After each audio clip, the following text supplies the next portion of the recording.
সমবায় সমিতির ভোট ঘিরে তুলকালাম। এই মুহূর্তে আরো একটি খবর জানাচ্ছি আপনাদেরকে। নন্দীগ্রাম 1 ব্লকের রানীচকে তৃণমূল বিজেপির মধ্যে সংঘর্ষ, আহত হয়েছে দুপক্ষের বেশ কয়েকজন। নন্দীগ্রামে 1 ব্লকের রানীচক সমবায় সমিতি, সেখানে ভোট ঘিরে উত্তেজনা। তৃণমূল বিজেপি উভয়ের দিকে হামলার অভিযোগ করেছে। আহত হয়েছেন উভয় পক্ষের বেশ কয়েকজন, দেখতে পাচ্ছেন সেই ছবি। সমবায় সমিতির ভোট ঘিরে তুলকালাম কাণ্ড নন্দীগ্রাম 1 ব্লকের রানীচকে, সেখানেই তৃণমূল বিজেপির মধ্যে সংঘর্ষ বেঁধে যায় ভোট দেওয়াকে কেন্দ্র করে। আর আহত হয়েছে দুপক্ষের বেশ কয়েকজন, সেই ছবি দেখাচ্ছি। দেখুন, অনেকের মাথার পেটটিও বাঁধা রয়েছে, তারা হাতেও চোট লেগেছে, পিঠেও চোট লেগেছে, সেই চোট তারা দেখাচ্ছেও। দুপক্ষে কিন্তু কম বেশি প্রত্যেকে আহত হয়েছে। নন্দীগ্রামে 1 ব্লকের রানীচক সমবায় সমিতি, সেখানে ভোট ঘিরে তুমুল উত্তেজনা। নন্দীগ্রাম 1 ব্লকের রানীচকে তুমুল বিজেপি সংঘর্ষ। তৃণমূল এবং বিজেপি নেতৃত্ব এনে কি জানিয়েছে শোনায়।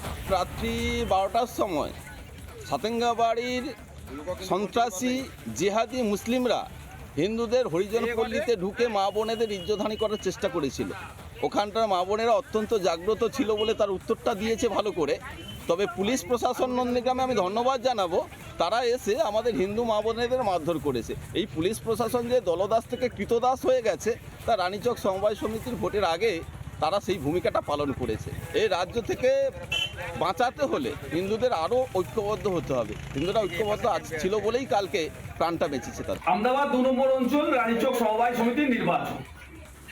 এই নির্বাচনকে কেন্দ্র করে গতকাল রাত্রে বিজেপি আশ্রিত দুষ্কৃতীরা আমাদের তৃণমূল কংগ্রেসের সমর্থিত এই সমবায়ের প্রার্থী তাদের বাড়ি ভাঙচুর করে এবং আমাদের যারা ভোটার কর্মী তাদেরকে ভয় দেখায়, সন্ত্রাস সৃষ্টি করে।